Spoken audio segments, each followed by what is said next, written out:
உங்கள் அனைவருக்கும் இனிய காலை வணக்கம்.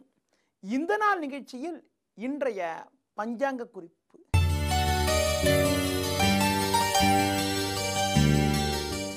இருபது 8/2015 ஆவணி மாதம் 3ஆம் தேதி வியாழக்கிழமை. பஞ்சமி திதி காலை 6:06 வரை, பின்பு சஷ்டி.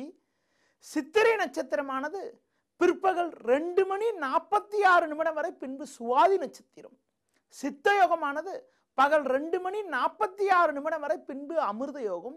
ராகு காலம் பிற்பகல் 1:30 முதல் 3 மணி வரை. யமகண்டம் காலை 6 மணி முதல் 7:30 வரை. சுப ஓரைகள் காலை 9 மணி முதல் 11 மணி வரை, மதியம் 1 மணி முதல் 1:30 வரை, மாலை 4 மணி முதல் 6 மணி வரை, இரவு 8 மணி முதல் 9 மணி வரை. இன்று சஷ்டி. முருகப்பெருமானை தரிசிப்பது மிக மிக சிறப்பு. சுப முகூர்த்த நாள். இனி இன்றைய ராசி பலன். மேஷ ராசி நேயர்களே, சமசப்தமஸ்தானமான 7இல் சந்திரன் அமைய பெற்று ஜென்ம ராசியை குரு பார்வை செய்வதால் உங்கள் வாழ்க்கை தரம் உயரும். உடன் இருப்பவர்களுடைய ஆதரவானது மிக மிக சிறப்பாக இருக்கும். தொழிலில் லாபங்கள் ஏற்படும். ரிஷப ராசி நேயர்களே, 6ஆம் வீட்டில் சந்திரனவர் சனி சேர்க்கை பெற்று சஞ்சரிப்பது, 3இல் செவ்வாய் சஞ்சரிப்பது உங்கள் பலத்தை அதிகரிக்கக்கூடிய அமைப்பாகும். கடந்த கால பிரச்சனைகள் எல்லாம் படிப்படியாக குறைந்து அனுகூலங்கள் ஏற்படும். கேட்ட இடத்தில் உதவிகள் கிடைக்கும். சிக்கல்கள் குறைந்து மன அமைதி ஏற்படும். மிதுன ராசி நேயர்களே, சூரியனானவர் 3இல் இருப்பது, பஞ்சமஸ்தானத்தில் சந்திரனானவர் சஞ்சரிப்பதால் உங்களுடைய கனவுகள் எல்லாம் நிறைவேறும். கடந்த கால பிரச்சனைகள் படிப்படியாக குறையும்.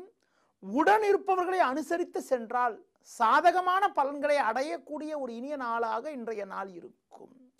கடக ராசி நேயர்களே, குருவானவர் 2இல் இருப்பதால் பண வரவானது மிக மிக சிறப்பாக இருக்கும் என்றாலும் 2இல் சூரியன் 4இல் சந்திரன் சஞ்சரிப்பதால் வீண் பிரச்சனைகள், உடன் இருப்பவர்களால் சின்ன சின்ன மன அமைதி குறைவுகள் ஏற்படலாம் என்பதனால் மற்றவர்கள் விஷயத்தில் தலையிடாமல் இருப்பது, கொடுக்கல் வாங்கல் விஷயத்தில் சற்று கவனத்தோடு இருப்பது மிக மிக நல்லது. சிம்ம ராசி நேயர்களே, 3ஆம் வீட்டில் சந்திரனானவர் வலுவாக இருப்பதால் நீங்கள் நினைத்ததெல்லாம் நடக்கும். சூரியனானவர் ஜென்ம ராசியில் இருப்பதால் கோபத்தை குறைத்து கொண்டு நிதானமாக செயற்பட்டால் ஏற்ற மிகுந்த பலன்களை எளிதில் அடைய முடியும். தொழிலில் லாபங்கள் ஏற்படும். கன்னி ராசி நேயர்களே, 2இல் சந்திரனும் 12இல் சூரியன் குருவும் சஞ்சரிப்பதால் எந்த செயல் செய்வதென்றாலும் சிந்தித்து நிதானித்து செயல்படுவது நல்லது. செவ்வாயானவர் லாபஸ்தானத்தில் இருப்பதால் ஏற்படக்கூடிய நெருக்கடிகளை சமாளிக்கக்கூடிய அளவிற்கு தனிப்பட்ட திறமையானது உங்களிடம் இருக்கும். துலா ராசி நேயர்களே, உங்கள் ராசிக்கு லாபஸ்தானத்தில் சூரியனானவர் குரு சேர்க்கை பெற்று சஞ்சரிப்பது, ஜென்ம ராசியில் சந்திரனானவர் சஞ்சரிப்பது உன்னதமான அமைப்பாகும். இதன் மூலமாக பல்வேறு வகையில் அனுகூலமான பலன்கள் ஏற்படும். தடைப்பட்ட சுபகாரியங்கள் கூட கைகூடுவதற்கான வாய்ப்புகள் இருக்கிறது. விருச்சிக ராசி நேயர்களே, 10இல் சூரியன் சஞ்சரிப்பது உங்களுடைய மதிப்பையும் மரியாதையும் அதிகரிக்கக்கூடிய ஒரு உன்னதமான அமைப்பு என்றாலும் சந்திரனானவர் 12ஆம் வீட்டில் சஞ்சரிப்பதால் கொடுக்கல் வாங்கல் விஷயத்தில் சற்று கவனத்தோடு இருப்பது, முடிந்தவரை பயணங்களை தவிர்ப்பது மிக மிக நல்லது. தனுசு ராசி நேயர்களே, பாக்யஸ்தானமான 9ஆம் வீட்டில் குருவும் சுக்கிரனும் இணைந்து அமையப்பெற்று லாபஸ்தானத்தில் சந்திரனானவர் சஞ்சரிப்பது அற்புதமான அமைப்பாகும்.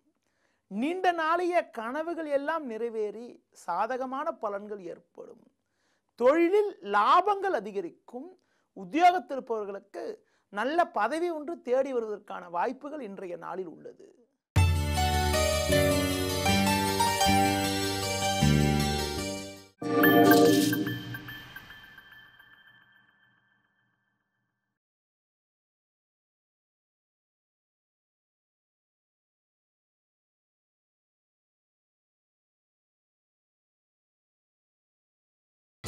நீங்கள் பார்த்துக் கொண்டிருப்பது உங்கள் விஜய்.